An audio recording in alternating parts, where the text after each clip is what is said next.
My son got married without inviting me. I found out about it at 3 in the morning, alone in my room, scrolling on a cell phone. I didn't cry. I didn't scream. I didn't call him in the middle of his honeymoon in Miami to make a scene. No. The next morning, I got up, had my coffee, and sold the house he lived in. The house I spent 26 years of my life saving up for, dollar by dollar, to give to him. It was my wedding gift, you know? My silent toast. But for you to understand how a mother, a 69-year-old woman who gave her life for her son, gets to this point, to this icy feeling deep inside, let me take you back to that morning. That's when the Beverly I used to know died. It was a little after 3 in the morning. That heavy pre-dawn quiet in Crenshaw, you know? The kind of quiet that seems to make every little noise louder. The hum of my old refrigerator sounded like an airplane engine. I'd woken up to use the bathroom, and when I got back in bed, sleep had just packed its bags and left. After a certain age, sleep is an ungrateful visitor, shows up unannounced, leaves without saying goodbye. I was just lying there, staring at a ceiling I couldn't even see, when a little light blinked on the nightstand. Once, twice, 3 times. Slow, insistent. With a sigh that felt like it carried the weight of the world, I reached out my arm. My right hand protested immediately. Ah, this hand. It's my partner in pain. 16 years ago, the motor from an industrial sewing machine, one of those heavy as a car things, fell off the table right on top of it, broke 3 bones. The doctors fixed it, but the pain, that was my inheritance. Some days, especially when it's cold, it feels like there's ground-up glass in my joints. But it was with that hand, my working hand, the hand that sewed thousands of dresses and suits to pay for my son's college education, that I picked up the phone. It was my new cell phone. My grandniece, my niece's daughter, insisted I buy it. "Grandma Bev, you need a big screen so you don't strain your eyes," she'd said. I saw an ad on some website online, a dark blue one, almost purple, that was just shining in the picture. I thought it was the most beautiful, elegant thing. Looked like a piece of jewelry. Didn't think twice, just paid for it in 12 installments on my card. My grandniece came over, patient as a saint, and installed all the apps for me. One of them was this thing called Instagram. It's so you can look at pretty pictures, Grandma. Distract yourself a little. Distraction. The irony. The notification was from Instagram. Someone had posted a new picture. I thought, my lord, who's up at this hour posting things? I opened the app, my eyes burning a little from the screen's light, and the first thing that popped up, it just froze my breath in my lungs. It was my son, Michael. He was standing in a hall that looked like something out of a palace, smiling for the camera. His smile had always been my weakness, ever since he was a little boy. But it wasn't the smile that got me, it was the clothes. He was wearing a navy blue suit, I'm telling you. What a suit. The fabric looked like silk. It draped on his shoulders like it was sewn right onto his body. His hair was cut in that modern style, a fade, just perfect. My son is a handsome man, a successful architect, but in that picture, my goodness, he looked like a movie star. My first feeling was this little warmth in my chest, that silly mother's pride, you know? Look at the man I raised. But it only lasted a second. Then came the confusion. What was this place? What was this event? He'd never told me he had a party this fancy to go to. My finger, a little stiff from arthritis, but now trembling with curiosity, swiped the screen to the left. The second picture appeared. And that's when the floor just opened up and I fell into a deep, dark hole. Michael wasn't alone anymore. He was holding Kayla, his girlfriend, or, I should say, his ex-girlfriend, because she was wearing a wedding dress. A huge, white gown full of lace and sparkles, and she was holding a bouquet of red and white roses. They were standing under an arch of flowers. She was looking up at him with this look of pure adoration, and he was looking down at her like she was the sun. My brain just stopped working. Suit, wedding dress, bouquet, altar. The words were floating in my head, but they wouldn't make a sentence. It couldn't be. I would have known. A mother knows when her son is getting married, doesn't she? It's the event of a lifetime. I would have gotten a phone call, an invitation. He would have told me. I swiped again. The third picture, Michael and Kayla kissing. The fourth picture, them cutting a 5-tier cake. The 5th picture, Kayla's parents, Richard and Mary, hugging my son. The two of them, looking like they've never had to worry about a bill in their lives, smiling from ear to ear as if they'd just won the lottery. I searched for my own face in the crowd. Maybe I was sitting at a table in the back. Maybe the picture cut me off. But no. I zoomed in. I strained my 69-year-old eyes on that bright screen until tears started to well up. I wasn't there. I kept swiping, a self-inflicted torture. Picture 10. A toast. The hall was full. I counted roughly 50, 60, 80 people. 80 people raising their champagne glasses. Michael's co-workers I recognized from other pictures. Friends from college. Kayla's cousins and uncles. 80 people knew. 80 people were invited. 80 people were there to witness, to celebrate. But not me, his mother. My eyes dropped down to the caption, to the date and time of the post. The words seemed to jump off the screen and slap me across the face. Yesterday at 8:51 p.m. I looked at my bedside clock. The red numbers glowed. 3:19 a.m. Yesterday. Just a little over 8 hours ago. A wave of nausea rose in my throat. Last night, while they were having their first dance, I was here, washing my teacup in the sink, getting ready for bed. While they were exchanging rings, I was probably fluffing my pillow, complaining about my backache. While my son, my only son, the boy I dedicated every drop of my sweat to, was saying I do to the rest of his life. His mother was asleep, just a few miles away, ignored, erased, as if I never even existed. This feeling of being left behind, child, it wasn't new. It hurt, of course it hurt, but the shock was bigger.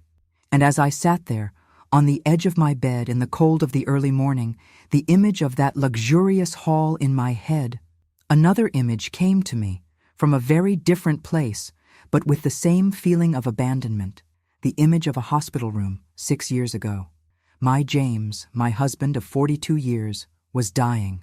Cancer. The disease ate him up from the inside for a year and a half. For the last 3 days, he could barely speak, but he kept asking for one person. "Where's Mike?" he'd whisper, his voice so weak. "Get my boy." And I'd call. Lord, did I call? I'd call and it'd go straight to voicemail. "Son, your father's asking for you. Please come see him."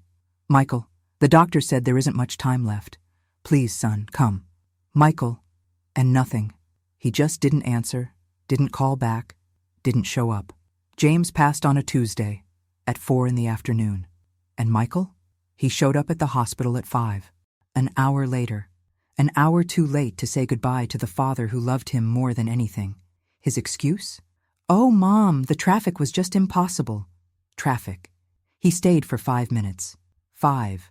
Cried a little, gave me a quick hug, a hug with no strength in it, and said he had to go. He had an important meeting. A meeting. His father had just died.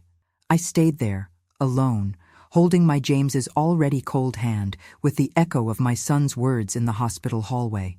And in that early morning, 6 years later, looking at the pictures of that fairy tale wedding, I felt the exact same thing. The same emptiness. The same cold certainty that for my son, me, and his father, we were just a complication. An inconvenience on the path to the perfect life he was building for himself. I stayed sitting on the edge of the bed, the phone in my trembling hand, the screen still glowing with the happiness of a family that wasn't mine. The initial shock started to wear off, you know? And in its place came something colder, sharper, a morbid curiosity. I went back to the first picture and started to analyze everything all over again. But this time, like a detective, I wanted to understand. I needed to understand. I went through all 30 pictures, one by one, slowly. I zoomed in on the faces of the guests. I saw Michael's boss, a Mr. Henderson, laughing with a glass in his hand. I saw Kayla's best friend, a blonde girl I'd seen in other photos, crying with emotion. I saw cousins, uncles, friends. I even saw their next-door neighbor, an older lady who once offered me a glass of water when I went to visit Michael and he wasn't home. Even the neighbor was invited. My heart felt like a block of ice in my chest. It wasn't an oversight. It couldn't be. You don't forget your own mother when you're planning a wedding for months. That's not forgetting. That's a statement. It's a choice. He chose for me not to be there. And then I scrolled down to the comments, hundreds of them. Congratulations to the most beautiful couple. May God bless this union. Kayla, you look like a princess. It was a sea of happiness and well wishes, and I was drowning in it. I read every single one, searching for any mention of me, anything at all. Maybe someone would ask, "What about your mom, Mike? Send my love to Beverly." But no, nobody seemed to notice my absence. Or if they did, they didn't care enough to comment. That's when I saw it. A comment that made what little air I had in my lungs disappear. It was from an account with the name Mary A., Kayla's mother, my son's mother-in-law. She wrote, under a picture of Michael hugging her and her husband, "Welcome to the family, son. Now you finally have a family that deserves you." I read it again and again. A family that deserves you. The sentence echoed in my head like a gunshot. So that was it. The family he had before, the family that raised him, that washed his diapers, that stayed up all night when he had a fever, that worked until their bones bled to give him a better life. That family didn't deserve him. I didn't deserve him. I was the unworthy family. The family that had to be discarded, hidden away, so that he could ascend to this other level, as he would later tell me himself. In that moment, I'm telling you, the pain turned into something else. It turned into a terrible clarity. All the puzzle pieces from the last few years started to click into place. The shorter and shorter visits, the rushed phone calls, the excuses for not having lunch with me on holidays. "Oh, Mom, Kayla's family is having a barbecue. I can't miss it." The time he canceled dinner when I made his favorite meal, the smothered pork chops. His birthday, when he shut the door in my face. The fever, when he told me to just make some tea. It wasn't neglect. It wasn't just a lack of time. It was a plan. A slow, cruel plan to erase me from his life, to replace me. And the wedding. The wedding without me was the final act. The ceremony that made it official, not just his union with Kayla, but my definitive exclusion. You know what's craziest? I still couldn't cry. It was a pain so deep, so fundamental, that tears couldn't reach it. It was the same feeling I had in the hospital when James died and Michael wouldn't answer the phone. An emptiness. A black hole where my heart should have been. I felt like a ghost, haunting my own life. I looked in the wardrobe mirror, the room still dark, and I barely recognized myself. Who was that old woman in her nightgown, hair all messy, staring at a cell phone screen at 4 a.m? I wasn't the mother of a successful architect. I wasn't a mother-in-law to anyone. I wasn't a grandmother. I was nothing. I stayed there, looking at the pictures, until the sun started to lighten the window. I watched the Los Angeles sky turn from black to gray and then to a pale blue. And as the day was born, something inside me was changing too. The emptiness started to get filled, not with sadness, but with something hard, cold, a resolution. I thought, they think I don't exist? They think they can just erase me like that? I turned off the phone. I got out of bed. My knees cracked. I went to the kitchen and turned on my red electric coffee maker, the one I bought online that you can program the time on, you know? Most practical thing in the world. As the coffee brewed, the smell filling my small apartment, I wasn't thinking about the bride's dress anymore, or the in-laws' smiles. I was thinking about my right hand, about the pain that never goes away, the pain that reminded me of every sacrifice. And I was thinking about an old coffee can, full of cash, that sat hidden in the back of my closet for 26 years. I was thinking about a promise, and I was thinking about a stack of papers locked in a safe deposit box. Papers that said that despite everything, I still had some power. I still existed, and they were about to find that out. Oh, they most certainly were. That smell of coffee in the kitchen brought me back to reality, but it was a different reality now. Before that night, my life was all about waiting. Waiting for a call from Michael, waiting for a visit, waiting for an invitation that never came. Now, the waiting was over. That comment from Kayla's mother, a family that deserves you, it was like a bucket of ice water. It woke up the part of me that had been put to sleep by hurt and by hope.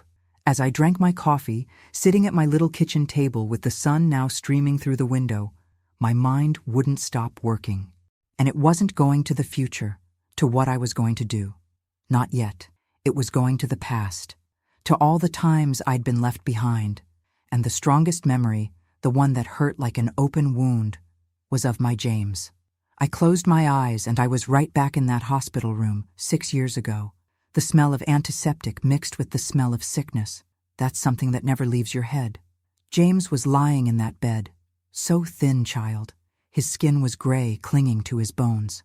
Pancreatic cancer is a terrible thing. It just eats you away slowly, stealing you piece by piece. He fought for 1.5 years, did the chemo, lost his hair, lost his strength, and I was there, right by his side. I practically moved into that hospital. I slept in an uncomfortable armchair that broke my back. The only thing that gave me a drop of comfort was a thick, cream-colored wool shawl I'd bought from some online store, 'cause I saw how warm and soft it looked. I'd wrap myself in it during those cold hospital nights and try to pretend I was in my own bed. For the last 3 days, he was in a sort of haze.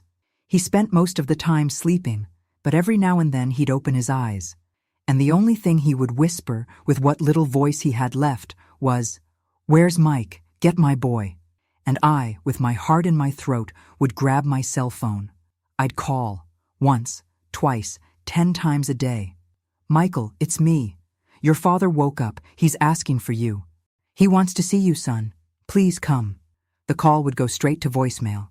The electronic voice would say, "The mailbox of Michael Washington is full. Please try again later." Full. His voicemail was too full for his mother, too full for his dying father. I'd send texts. "Son, the doctor said it's a matter of hours, not days, hours. Please, drop everything and come. Michael, your father isn't going to make it through the night. He needs to say goodbye to you. Please, son, please." The messages just sat there, with that little delivered sign, but no reply. A digital silence that was louder than any scream. On the last day, that Tuesday, the doctor called me out into the hallway. A good man, with tired eyes. He took my hand and said, "Mrs. Washington, it's time. If there's anyone who needs to be here, they need to be here now." I ran back to the room, dialed Michael's number with my fingers trembling so bad I misdialed twice. This time he answered. His voice was loud, cheerful. I could hear the clatter of people talking, laughter in the background. He was at a work lunch. "Mom, is something wrong? I'm in the middle of a really important meeting here." My voice came out all choked up. "Michael, it's your father. The doctor said, he said it's time. You need to come now." There was a pause on the other end of the line, a pause that lasted a lifetime.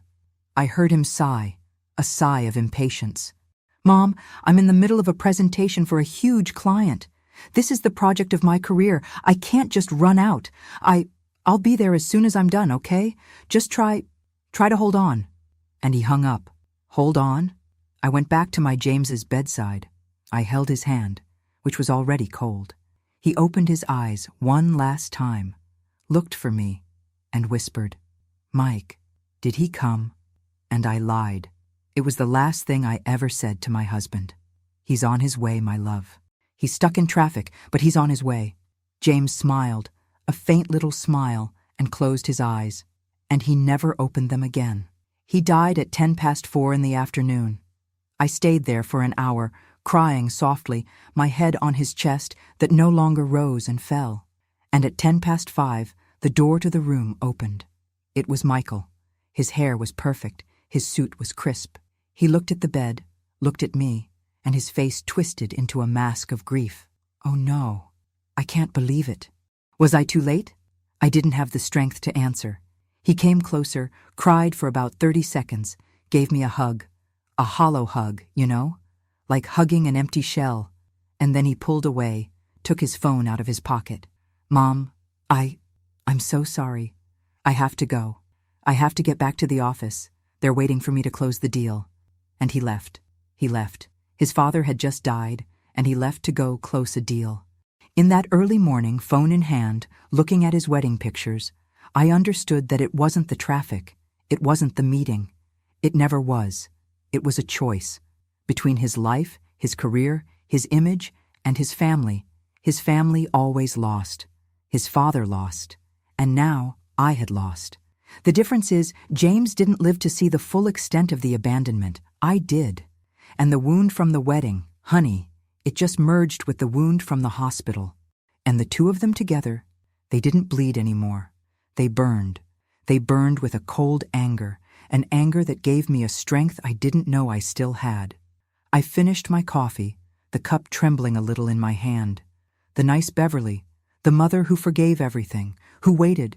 She had died with my James in that hospital room 6 years ago. I just didn't know it yet. That morning, Instagram just delivered the death certificate. With that cold anger running through my veins, I got up and went to my little sewing room. It's really just a corner of my apartment, but it's my sanctuary. There, against the wall, was my old Singer sewing machine, an iron giant I bought secondhand back in 1982. The motor on it isn't the original. The original was the one that crushed my hand. But I had it fixed. That machine was a part of me. I ran my fingers over the cold metal. 40 years. For 40 years, my life was the sound of that needle going up and down, the smell of new fabric, of machine oil. I opened my own tailor shop, Beverly's Stitches, when Michael was still a baby. It was a tiny little shop, but it was mine. And I worked. Lord, did I work? 12, 14, sometimes 16 hours a day. I sewed wedding dresses, tailored expensive suits, patched up blue jeans. Every dollar that came in was for Michael. I looked down at my hands in the dim morning light. They tell my life story. The tips of my fingers are covered in calluses, hard as stone, from pushing needles. There are scars from scissors that slipped, from pins that went in too deep. My knuckles are thick, crooked from arthritis. They're not pretty hands. They're not a lady's hands. They're a working woman's hands. And every callus, every scar, paid for something in Michael's life. This callus here on my index finger, that paid for his swimming lessons. This scar on my palm, that was from a pair of shears that slipped while I was cutting the fabric for his high school graduation suit. And the constant ache in my right hand, that paid for his architecture degree. Every single penny. I remembered one time, he must have been about 8 years old. He came home from school crying his eyes out, just heartbroken, because all the boys in his class were wearing these new sneakers, some kind of Air Jordans, and he didn't have them. He told me he felt poor, that he was embarrassed. That child was like a knife in my heart. Embarrassed. My boy. That same afternoon, a wealthy client called me, frantic. She needed 6 bridesmaids' dresses altered for a wedding on Sunday. It was Friday. An impossible job. But she said she'd pay triple. I didn't think twice. Bring them over, I said. I spent the next 48 hours practically without sleep. James would bring me coffee, sandwiches. I only stopped to use the restroom. My vision got blurry. My back felt like it was going to snap in two. But on Sunday morning, all 6 dresses were perfect, hanging on dress forms, pressed and packaged. The woman came to pick them up, paid me a small fortune in cash. I didn't even count it right. I just took the money, stuffed it in my pocket, and went straight to the shoe store. I bought the most expensive Air Jordans they had, red and black. They were beautiful. When I got home and handed the box to Michael, his little eyes just lit up. He hugged me so tight he almost knocked me over. Thank you, Mom. You're the best mom in the world. The profit I made from that crazy job? Almost nothing.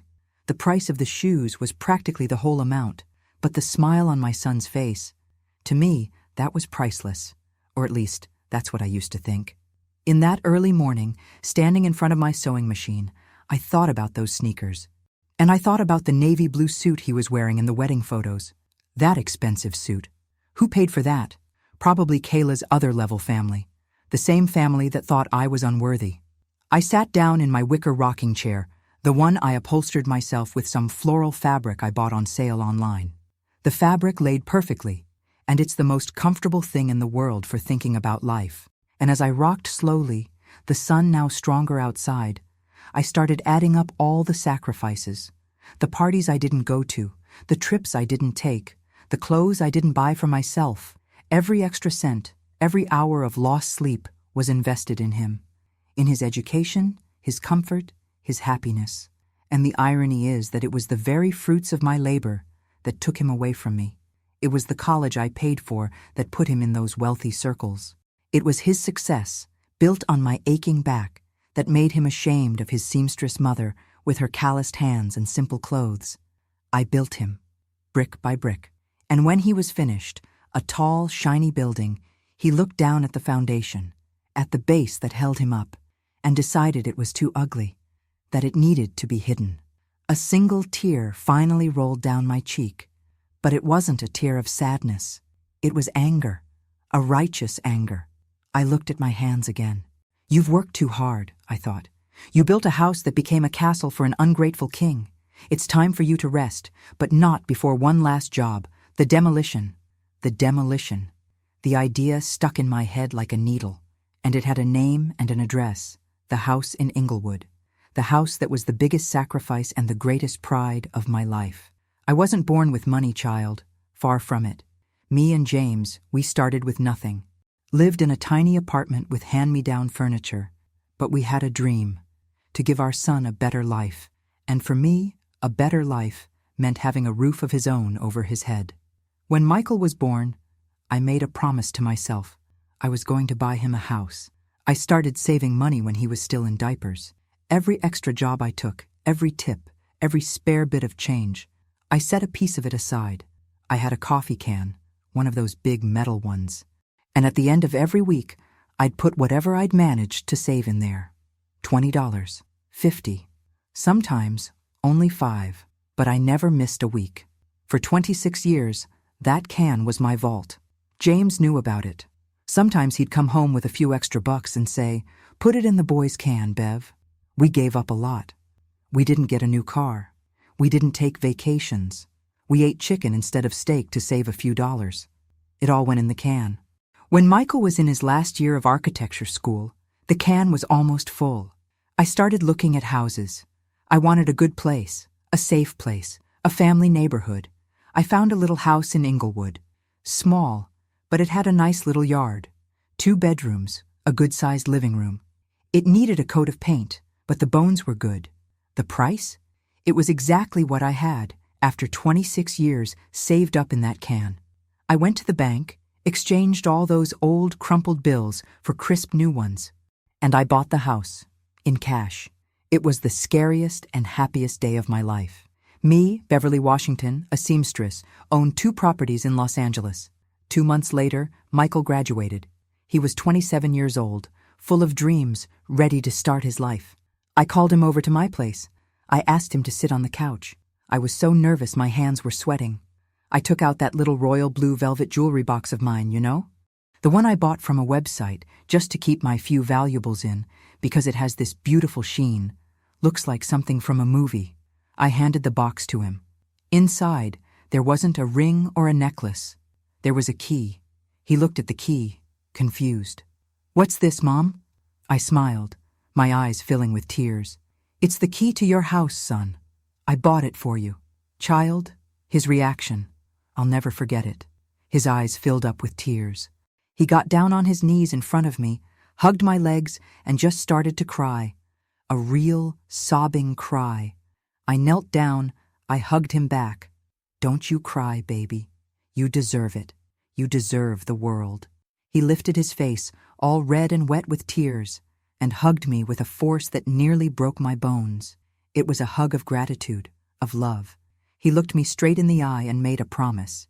He said, "Mom, I don't know what to say. I'll never let you down. I promise. Never." Back then, I believed him. I believed him with every fiber of my being. Now here's the most important detail in this whole story. After I bought the house, I should have gone to the county recorder's office, transferred the deed into his name, but the process was expensive. It was going to cost me a few $1,000s in fees and taxes, and I thought, what for? The house is his.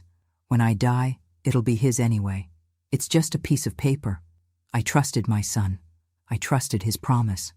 So, the deed to that house, the official document, stayed locked away in my safe, in my name. Beverly Washington, owner. In that early morning, after seeing the wedding pictures, I remembered that hug. And I realized, with a dull ache in my chest, that had been the last time. The last time my son had really hugged me like that. The last time he looked at me with gratitude. After that day, after he moved into the house I gave him, things changed. The visits got shorter, the calls rarer. He was always busy. "I'm swamped with work, Mom. I'm going out with some friends." I understood. He was young, he was building his career. A mother understands, right? We always find an excuse for our children. But now, with the clarity that humiliation gave me, I saw the truth. The house wasn't a gift that brought us together. It's what drove us apart. The house gave him a passport to the world he wanted. A world where a seamstress mother with calloused hands didn't fit in. His promise, "I'll never let you down," echoed in my head. But now it sounded like a cruel joke. He didn't just let me down. He betrayed me. He betrayed every dollar in that coffee can, every sleepless night, every drop of sweat I ever shed for him. I got up from the rocking chair. The pain in my hand seemed to throb stronger. I went to my closet, got a step stool, and climbed up to reach the very back of the top shelf. Behind some old towels, there was my little metal safe box. I typed in the combination, the same one for 30 years. Michael's birthday. The door clicked open, and there, under my marriage license and James's death certificate, was the manila envelope, a little yellowed with time. Inside it was the deed to the house in Inglewood. I took it out. The paper was thick, official, and right at the top, in clear letters, was my name, the only name, Beverly Washington. In that moment, that piece of paper wasn't just a document anymore. It was my weapon. It was my justice. With the deed in my hand, my mind started to organize the facts, to draw the timeline of the distancing. It started slowly, but there was a clear turning point. A point that had a first and last name, Kayla Adams. Michael introduced me to her about 2 years ago. He called me, all excited. "Mom, you have to meet Kayla. She's amazing. Can we get some coffee?" I was happy, of course. My son, in love. He set it up at some fancy coffee shop, the kind of place I'd never go to on my own.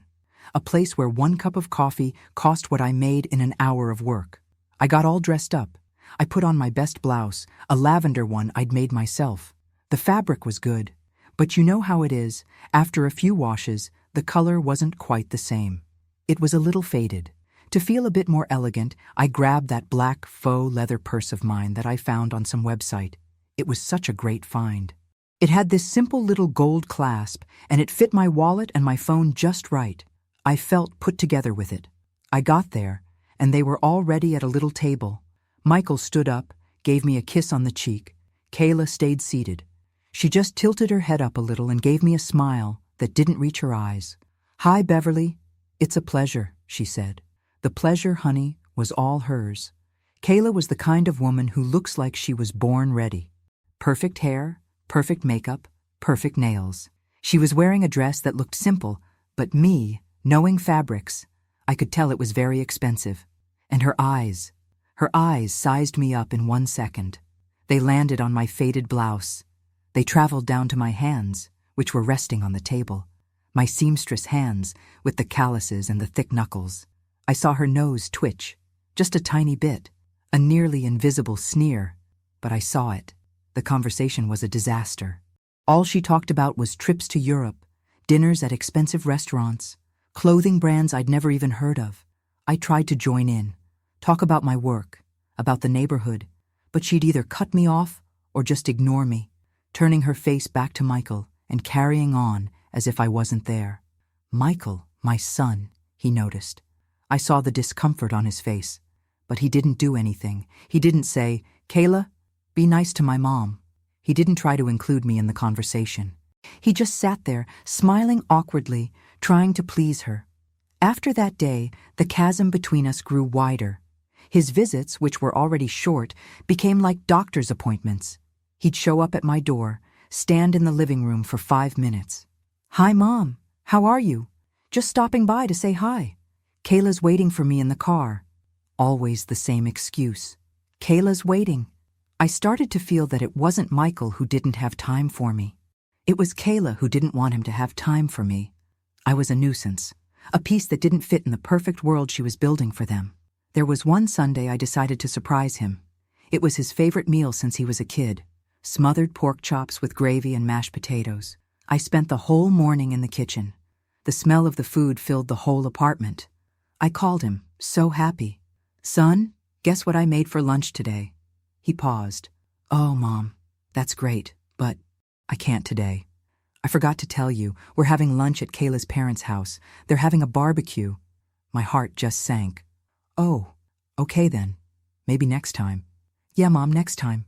Sorry, I gotta go. Kayla's calling me." And he hung up.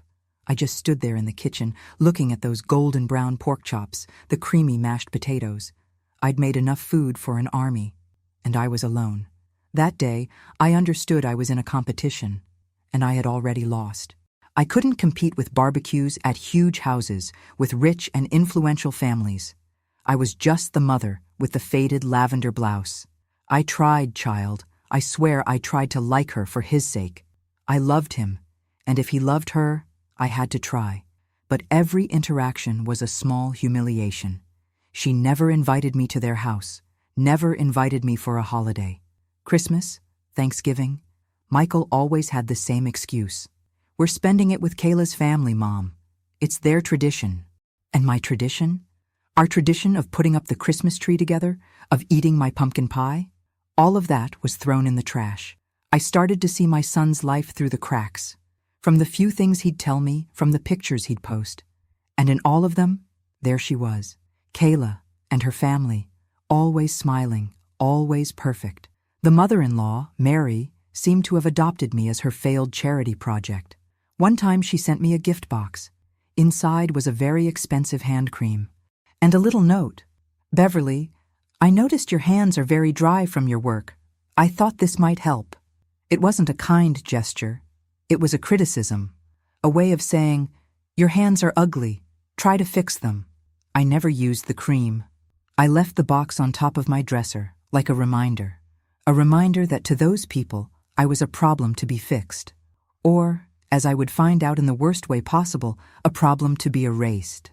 And my son, the man I raised, not only agreed with it, but he helped me disappear. He held the eraser. The day the eraser came down on me the hardest, the day I knew for certain that I had become an embarrassment to my son, was his 36th birthday. It was the final straw. After that day, any little hope I was still holding on to, no matter how small, died. I spent the whole week planning. His birthday fell on a Saturday. I was going to make his favorite cake, carrot cake with cream cheese frosting. Not just any cake, my recipe, the one my mother taught me, the one he'd loved since he was a little boy. On Friday night, I went to the grocery store, bought the freshest ingredients, organic carrots, the most expensive walnuts. On Saturday morning, my kitchen became a celebration. The smell of cake baking. It's the smell of love, you know? I made the batter with so much care, grated the carrots by hand. I whipped the frosting until it was light and smooth. I decorated it with chopped walnuts. The cake was beautiful, perfect, fit for a king. I put the cake in one of those bakery boxes with a nice ribbon. I was so proud. I got in my car and drove to Inglewood, to his house. The house I gave him. I didn't call ahead. I wanted it to be a surprise. When I turned onto his street, my heart tightened. The street was full of cars, expensive cars, BMWs, Mercedes. I had to park 2 blocks away. Huh? That's strange, I thought. Is he having a party? I walked to the house, holding the cake box carefully. And the closer I got, the more I could hear. Music, laughter, loud conversations. Yes, he was having a party, a big party, and I wasn't invited. My first instinct was to turn around and walk away. The humiliation was already burning my cheeks, but I was already there, and I had his cake in my hands. I thought, no, I'm going to deliver the cake. It's his birthday. I'm his mother. I got to the front door and rang the bell. The music was loud. It took a while for someone to answer. Finally, the door opened, and there he was, Michael. He looked handsome, wearing a white linen shirt, his hair perfect. But the smile he had on his face vanished the instant he saw me. It was replaced by an expression I will never forget. Panic. Pure panic, mixed with shame. His eyes darted from me to the cake box, then back to the people in the living room behind him. He stepped outside, pulling the door partly closed as if he was trying to hide me. "Mom? What are you doing here?" he whispered, his voice tense. I tried to smile, but my lips wouldn't obey. "Happy birthday, son.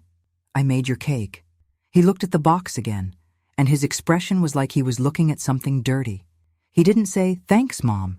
He didn't say, "Oh, what a nice surprise." He didn't invite me in. He took the box from my hand, quickly, as if he were grabbing something contagious. And then he did the thing that broke my heart into a million pieces. He bent down and put the cake box on the porch floor, on the floor, like it was a grocery delivery, like it was a piece of trash. He stood up and looked at me, unable to meet my eyes. "Mom, I can't talk right now. It's full of people in here. I'll call you later, okay?" And before I could say a word, he went back inside and closed the door in my face. I just stood there, on his porch, staring at the closed door. I could hear the laughter, the music, and I looked down at the cake box, there on the ground. The cake I had made with so much love, treated like an inconvenience, just like me. I don't know how long I stood there. It felt like an eternity. Finally, my legs started to move. I turned my back and walked away. I didn't look back. I drove back to my apartment with tears filling my eyes, but I didn't let a single one fall. The pain was too big. The humiliation was too deep. When I got home, I sat on my brown faux leather retractable sofa, the one I paid off in 10 installments online, but that was worth every penny because it's the most comfortable thing in the world to cry your sorrows away on. And I cried. I cried for hours. I cried for the mother I was and the son I had lost. He never did call me later. Not the next day, not the next week. The cake? I don't know what happened to it. Maybe he threw it in the trash. Maybe he gave it to his guests and said Kayla made it. But I know one thing. That day, on the porch of that house, my son didn't just close the door in my face. He closed the door on everything we ever were. And me, on the outside, in the cold, I finally understood. I was no longer welcome in his life. I was the mother he had to hide, the seamstress, the complication, the embarrassment. After the humiliation with the cake, a heavy silence settled between me and Michael. A silence I didn't have the courage to break. I thought, the ball is in his court. He humiliated me. He owes me an apology. So I waited. I took a page-a-day calendar, the kind you hang in the kitchen, and I started marking it. Every day that went by without a call, without a text, I made a red X. The first day, the second, before I knew it, the first week was all marked in red. Then, the second. The calendar page started to look like it was bleeding. 21, 22, 23 days. 23 red X's. On the 24th day, I couldn't take it anymore. Pride lost out to missing him. I swallowed my hurt, and I called. The phone rang once, twice, 3 times. He answered. "Hello?" His voice, short and clipped. "Son, it's me, your mother." "Oh, hi, Mom. Everything okay?" His voice didn't have a shred of warmth. "Everything's fine, Michael. And you?" I just called to see how you were. It's been a while since we talked." "Yeah, I know. Life's been crazy. A lot of work, but everything's fine. Look, Mom, I'm sorry, but I'm walking into a meeting right now. We'll talk later, okay? I'll call you." And he hung up, before I could say anything else. Before I could ask about his birthday, about the cake, about why he treated me that way. "I'll call you." The same empty promise as always. The same lie. Of course, he didn't call. And then, about 2 weeks later, life decided to really test me. I started to feel sick, a chill, an ache in my body. I thought it was just a cold, but it got worse. The fever hit me with a vengeance. I took my digital thermometer, the one with the flexible tip I bought online to be more comfortable, and stuck it under my arm. The beep came fast, 103 degrees Fahrenheit. I was shaking so much under the blankets that the bed was rattling. My whole body ached like a truck had run over me. I live alone, child. Ever since James passed, it's just me and God. I didn't have anyone to help me, to bring me a glass of water. I was too weak to get up. My head was spinning. I started to feel delirious. In the middle of that desperation, I could only think of one person. My son. I grabbed the cell phone from the nightstand with trembling fingers. I dialed his number. It was the biggest effort of my life. He answered on the second ring, his voice again impatient. "Mom? What is it?" My voice came out as a hoarse, weak whisper. "Son, I'm not well. I have a really high fever. I think I need help. Can you come over?" I heard him sigh on the other end. A long, tired sigh. "Mom, again? You're always feeling something. What is it now? A headache?" "No, son. It's serious. The fever is really high. I'm delirious. I'm scared." There was another pause. I heard the sound of silverware on a plate. He was having lunch. Probably at some expensive restaurant with important clients. "Look," he said, his voice laced with irritation. "I'm in the middle of a work lunch. I can't leave now. Make yourself some tea. Take an aspirin. Get some rest. And if you still feel bad later, go to the hospital. Take a cab. I can't come now. I'll call you later, okay?" And he hung up. Take a cab. I was delirious with fever, could barely hold the phone, and he told me to take a cab. In that moment, lying in my bed, sweating and shaking, I understood the depth of his abandonment. It wasn't just shame. It was a total and complete lack of love, of care, of humanity. My well-being, my life, was worth less than a work lunch. I spent the next 3 days in hell, alone. The fever wouldn't break. I had hallucinations. I saw James's face on the ceiling calling me. I was sure I was going to die, alone in that apartment. And my last conscious thought was, if I die now, my son will only find out in a week when the smell of my body starts to bother the neighbors. But I didn't die. The fever, by some miracle, started to break on the 4th day. I managed to get up, take a shower, eat some soup. When I felt a little stronger, I picked up the phone. I had to tell him. I needed him to know how close to death I had been. I don't know what I needed. Maybe to hear an "I'm sorry, Mom." I called. He answered. "Oh, hi, Mom. So you feeling better?" "Son, I spent 3 days in hell. I thought I was going to die." "Wow, so dramatic, Mom. But it's over now, right? That's good. Look, I gotta run. Kayla's waiting for me to go to the movies. We'll talk." And he hung up. "No, do you want me to come by?" "No. Do you need anything?" "No, I'm sorry. Nothing." The drama was over. His life could go on. I hung up the phone and looked at my hand, the hand that had worked so hard for him. And for the first time in my life, I felt disgusted. Disgusted with my sacrifice. Disgusted with the blind love I had poured into him. The love that made me ignore all the signs, that made me forgive all the absences. The love that almost killed me with a fever, alone, in an apartment in Crenshaw. That love, on that day, began to die. And in its place, something much colder, much harder, was born. And in the end, something much stronger. The months that followed were deathly quiet. I didn't call anymore. And he, of course, didn't either. I kept making red X's on my calendar, more out of habit than hope. The pages turned, full of red scars. It was around this time that my neighbor, Denise, a sweet young lady, started coming by my place more often. She noticed I was quieter, sadder. One day, she saw me looking through an old photo album of Michael. "Auntie Bev, why don't you get on Instagram? Michael probably posts a lot of pictures there," she said. I didn't even know what that was. With all the patience in the world, she explained how to use my phone right. She even helped me pick out a case for it online. A real pretty one with a design of white jasmines on a blue background. The case was silicone, real soft to hold, and she said it suited me. It was also her idea that changed everything. "His profile is private," I said, because I'd already tried looking up his name on the library computer. Denise smiled, a mischievous smile.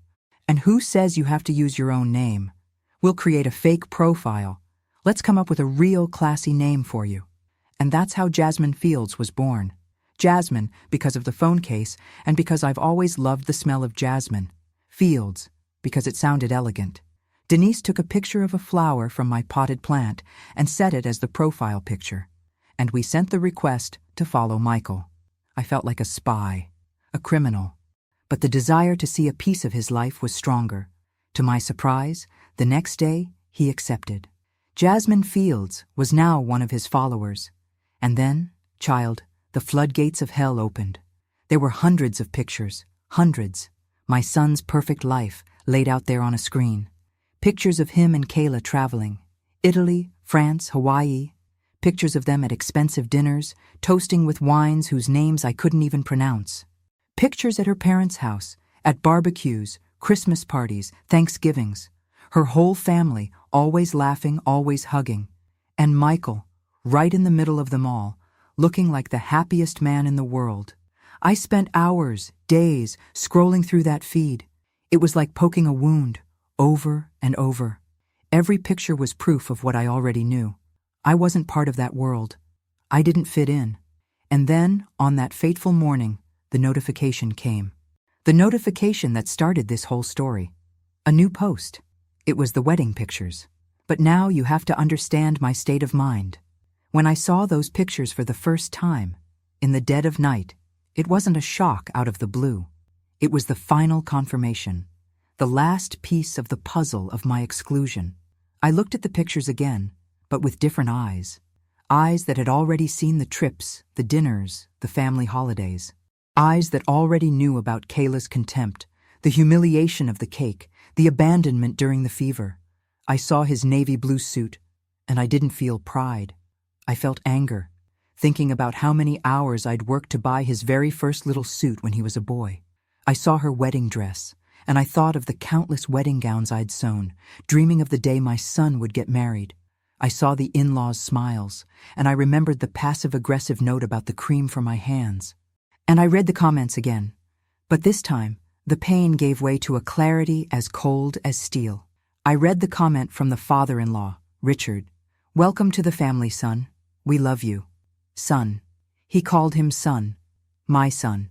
And then, I read the mother-in-law, Mary's comment again. "Now you finally have a family that deserves you." The sentence didn't stab me anymore. It set me free.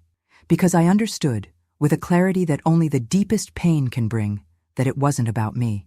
It never was. It wasn't that I wasn't good enough. It was that they needed me not to be, to justify the theft. They had stolen my son, and for the theft to look like a rescue, they had to paint his old family, his mother, as something bad, something that didn't deserve him. It was a strategy, cold, calculated, and my son was an accomplice. He allowed it. He agreed to it. He smiled for the pictures. In that moment, all that motherly love, that unconditional thing we feel, it just dried up, turned to dust. In its place was a desert, and in the middle of that desert, one single thing grew, an idea of justice. Not revenge, child. Justice, balance. The universe needs balance. You can't just take, and give nothing back. You can't build your happiness on the sacrifice and humiliation of another person and think there won't be a price to pay. I remembered the deed in my safe, my name, Beverly Washington. I remembered his promise. "I'll never let you down, Mom." I laughed, a dry, joyless laugh that echoed in the quiet of my room. "Oh, my son," I whispered to his picture on the screen. "You didn't let me down. You taught me a lesson. And now, Mama's going to teach you one." I closed Instagram, turned off the phone, and for the first time that night, I laid my head on the pillow and slept. A deep, dreamless sleep. The sleep of someone who has a plan. I spent the next 4 days in a state of strange calm. A calm before the storm, you know. I didn't cry anymore. I tidied up my apartment. I hemmed a few pairs of pants that were pending. And I waited. I needed to talk to him. I needed to hear it from his own mouth. I knew they had gone to Miami for their honeymoon. It was in the photos, the location tagged. On the 4th day, I decided it was time. Before I called, I took out my little notebook, the one with the floral hardcover I bought online, and I jotted down a few points. I didn't want to stammer or get lost in emotion. I wanted to be clear, surgical.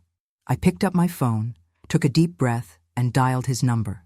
It rang once, twice, 3 times. He answered. His voice was relaxed, happy. I could hear the sound of waves in the background. Hello? Michael? It's your mother. The happiness in his voice vanished. It was replaced by a tone of caution, of irritation. Mom? How did you get my number? I mean, is everything okay? I've always had your number, Michael. And no, everything is not okay. He sighed. Look, Mom, I'm in the middle of my honeymoon. Can we talk when I get back? No, I said, my voice steady, without a hint of a tremor. We're going to talk now. I saw the pictures, Michael. Silence on the other end of the line. A guilty silence. What pictures? He tried to play dumb. The pictures of your wedding, on Instagram. Congratulations, son. The suit was very elegant. He stammered. Mom, I was going to tell you. I swear, it was all just so rushed. I laughed, a humorless laugh. Rushed? Michael, a wedding with 80 guests doesn't just happen overnight. That takes months of planning. And in all those months, you never once thought to pick up the phone and say, Mom, I'm getting married? It wasn't like that, he started. It was an intimate thing, Mom. Just the closest family. Intimate? I shot back, my voice rising a little for the first time. I saw the pictures, Michael. I saw 80 people there. 80! I saw your boss, your coworkers, your next-door neighbor. The neighbor. And your own mother isn't close family? He was quiet. He had no answer for that. I want the truth, Michael, I said, lowering my voice again, making it cold. I don't want excuses. I want to know why. He sighed again, a heavy, defeated sound. Mom, please, let's not ruin this. It was such a perfect day. Perfect for who, Michael? Was it perfect for you to get married and pretend you don't have a mother? The anger started to burn. I want to know. Why? And then he said it. The truth. The truth I already knew, but hearing it from his own mouth was like a punch to the gut. His voice was low, full of shame. Mom, I wanted it to be a perfect day. No complications. And you're always a complication. I'm a complication? I repeated in disbelief. Yes, he continued, the words coming faster now, like he wanted to get rid of them. Your way, your clothes, your stories. It doesn't fit. Kayla and her family, they're on another level, you understand? They're important people. And I didn't want them to see you. I didn't want to have to explain who you were. I was ashamed, Mom. Okay? I was ashamed. Ashamed. The word hung in the air between Florida and California. Ashamed. The seamstress, the calloused hands, the faded lavender blouse, the carrot cake on the porch floor. It all made sense. Hot tears filled my eyes, but I held them back. I was not going to give him the satisfaction of hearing me cry. So that's it, I said, my voice an icy whisper. You hid me, like I was some kind of disease, a dirty secret. It wasn't really like that. He tried to backtrack, but it was too late. It was exactly like that, Michael, and I get it. I finally get everything. You enjoy your honeymoon, enjoy your other-level family, but when you get back, we're going to have another conversation. Mom, wait, he started to say, his voice now tinged with panic, as if he just realized he'd made a terrible mistake. But I didn't wait. Goodbye, Michael. And I hung up. I hung up right in his face. I stood there in my kitchen, the phone in my hand. The sound of the Florida ocean waves still seemed to echo in my ear. But the only sound I was really hearing was the sound of the last bridge between me and my son, burning, collapsing into ash. And I didn't feel sadness. I didn't feel pain. I felt relief. The truth, as ugly as it is, sets you free. And his confession had set me free from 40 years of blind love. It set me free from the guilt of not being good enough. It set me free from the hope that he would one day change. He wouldn't change, but I would. I had already changed. The woman who hung up that phone was not the same one who had woken up in the middle of the night. His mother was dead, and in her place, Beverly Washington was born. A woman with a deed in her safe and an appointment with a lawyer.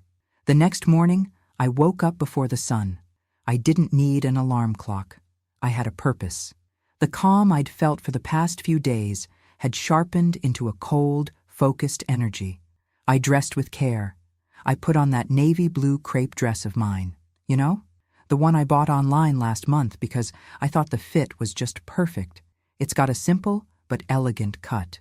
James always used to say that blue brought out my skin tone, made me look like a queen. I wanted to feel like a queen that day. I took the deed to the house, put it in my purse, and left. The first thing I did was go to a business directory and look up real estate lawyers. I found a name that seemed reliable, Mr. David Robinson. I called his office at 8 o'clock sharp. A secretary answered. Robinson Law Offices, good morning. Good morning. I'd like to speak with Mr. Robinson. My name is Beverly Washington. And what is this regarding, ma'am? I want to sell a property. Immediately. My voice must have sounded serious because she managed to squeeze me in for a 10 o'clock appointment. Mr. Robinson's office was in a tall building downtown. All very fancy, thick carpets, dark wood furniture. He was a man in his 50s, gray suit, thin-rimmed glasses. He looked at me with a professional but kind air. Mrs. Washington, how can I help you? I didn't beat around the bush. I got straight to the point. Mr. Robinson, I am the sole owner of this house in Inglewood. And I slid the deed across the polished table to him. I want to sell it as soon as possible. He picked up the document, examined it. I see the deed is solely in your name. That simplifies things. But as soon as possible usually means a lower price. I don't care, I cut him off. I want the money, and I want the problem off my hands. He looked at me over his glasses, curious. If you don't mind me asking, is the house currently occupied? It is, I answered, without emotion. My son lives there. And is he aware of your intention to sell? He will be made aware at the appropriate time. The house is mine, isn't it, counselor? I can do what I want with it? Legally, yes, ma'am. It is your absolute property. He paused. Mrs. Washington, we can put the house on the market, have pictures taken, schedule viewings. This could take a few months? No, I said firmly. I don't want strangers walking in and out of that house. I don't want 4 sale signs on the lawn. I want a cash buyer, and I want the deal closed this week. The lawyer raised his eyebrows. That's an unusual request. Buyers like that are rare, and they usually offer well below market value. Find one, I said. My voice left no room for argument. Mr. Robinson looked at me for a long moment. He must have seen something in my face, some steely resolve, because he picked up his phone. Let me make a few calls. I have some investors who look for just these kinds of opportunities. He asked me to wait in the reception area. I waited for almost an hour. I read all the old magazines on the coffee table. Finally, he called me back into his office. Mrs. Washington, I believe I have your man. His name is William Carter. He's an investor, buys properties to flip and rent out. He's willing to drive by the house this afternoon, just an exterior look, and if he likes it, he'll make a cash offer with a 48-hour closing. My heart skipped a beat. Excellent. His offer, Mrs. Washington, will likely be around $450,000. That's considerably under market value, which I'd estimate around $750,000. $450,000. I thought about all my years of sacrifice. The house was worth so much more. But the money at that moment was secondary. What I wanted was peace, freedom, the finality of it. I'll take it, I said, before he even had the offer. The lawyer looked surprised, but he nodded. Very well. I'll arrange for him to pass by today. I'll call you at the end of the day. I walked out of his office, and the Los Angeles sun seemed to shine brighter. I felt light. I went home, made myself some lunch, and I waited. At 5 o'clock that afternoon, the phone rang. It was Mr. Robinson. Mrs. Washington, good news. Mr. Carter liked the property.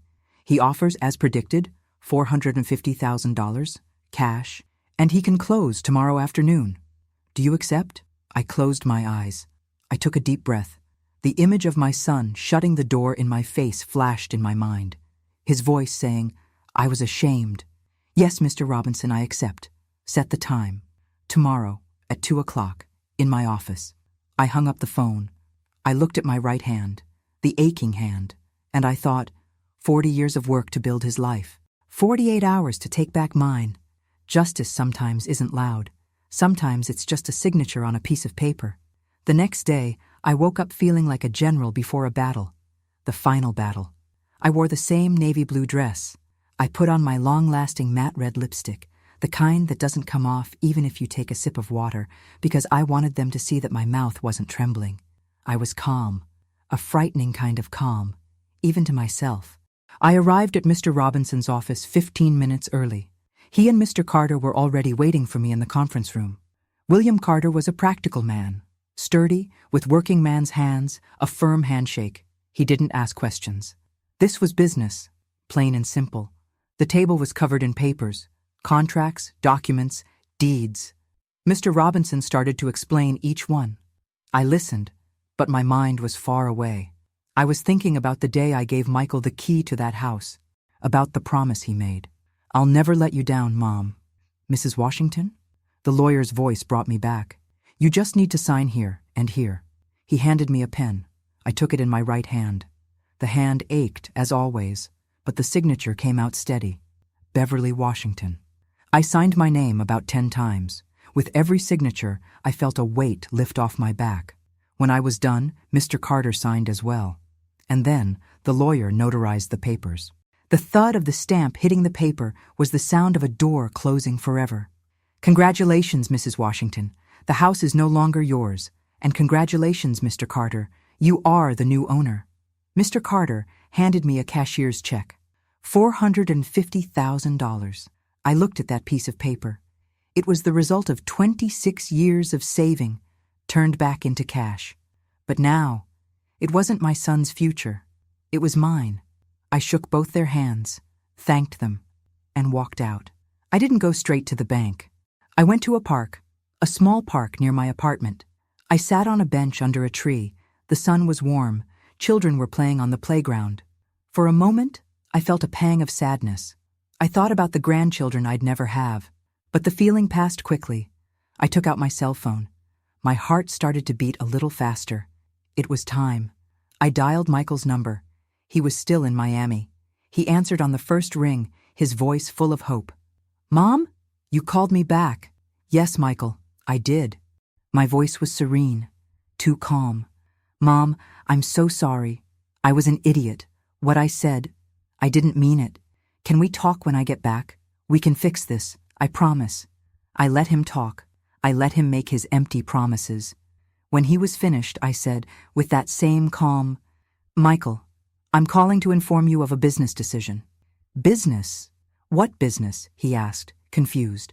"The house you live in Inglewood. I sold it this afternoon." There was a dead silence on the other end of the line, so complete that I thought the call had dropped. "Michael, are you there?" His voice came back as a strangled whisper. "You... what? You couldn't have. That house is mine." And then his calm was gone. He started screaming, really screaming. "You can't do that. That house is mine. You gave it to me." "No, Michael," I said, and my voice was like ice. "That house was never yours. The deed was always in my name. It was always mine. And now it belongs to Mr. William Carter, a very nice man." "But why? Why, Mom?" he screamed, his voice full of panic and disbelief. "Why? You really want to know why? Because I spent 26 years of my life saving every penny to give you that roof over your head. I gave you a house, Michael, a home, and all my sacrifice, all my love, didn't even earn me an invitation to your wedding. I gave you a house, and you couldn't be bothered to give me a place in your life." "Mom, it was a mistake. I can fix it," he pleaded. "No, you can't. The new owner is giving you 15 days to vacate the property. After that, he'll take legal action. I suggest you start packing when you get back from your honeymoon." 15 days? Are you crazy? Where am I going to go? My wife. "That," I interrupted him, my voice sharp, "is no longer my problem. You have a new family now, don't you? A family on another level. I'm sure they'll have a spare room for you." And before he could scream anymore, before I had to hear another plea, I hung up. I ended the call, and then I turned the phone off completely. The device went dark in my hand. I leaned back on the park bench, the sound of children laughing, the sun on my face, and for the first time in years, I felt silence. Not the silence of loneliness, the silence of power, the silence of peace. I had just demolished my son's life as he knew it, and I had never felt so light. I kept my phone off for the rest of the day. I went to the bank, deposited the check into my savings account. The bank manager even offered me a coffee. I went home, made dinner, watched my shows. It was a normal day, but inside I felt like a different person. Late that night, curiosity got the better of me. I turned my phone on, and the screen lit up with an avalanche of notifications. 47 missed calls, from a single number, Michael, and dozens of text messages, one after another. "Mom, call me back now. This isn't a joke, is it? Tell me it's a lie. You can't do this to me. I'm your son." "Kayla is hysterical. You've ruined our honeymoon. I'm going to sue you. That house is mine by right." "Mom, please, forgive me. I'll do anything." I read every single one, feeling absolutely nothing. It was like reading a stranger's grocery list. The threats, the pleas, nothing touched me. The time for that was long past. I deleted all the messages and went to sleep. 2 days later, mid-morning, my apartment buzzer rang. A long, desperate buzz. I was in the kitchen, sipping some tea from my new mug, the white ceramic one with a single hand-painted rose on it that I bought for myself from an online store last week. I knew who it was. I took a deep breath, set the mug in the sink, and walked to the door. I looked through the peephole. It was him. Michael was standing in the hallway, his face red and puffy. His once perfect hair was a mess. He looked like he'd aged 10 years in 2 days. He no longer looked like the happy groom from the pictures. He looked like a broken man. I opened the door. He tried to push his way in, but I stood my ground, blocking the entrance. "What do you want, Michael?" "What do I want?" he said, his voice hoarse with anger and desperation. "I want my house back. How could you do this?" "I already explained," I said calmly. "No, you didn't explain anything. You destroyed my life over a wedding invitation, over some petty whim?" "Whim?" I repeated, and for the first time he saw the ice in my eyes. "You call it a whim that your mother was deliberately humiliated and excluded from your life? You call it a whim that I found out about your wedding on Instagram, like some random stranger? You call it a whim that you confessed you were ashamed of me?" He took a step back.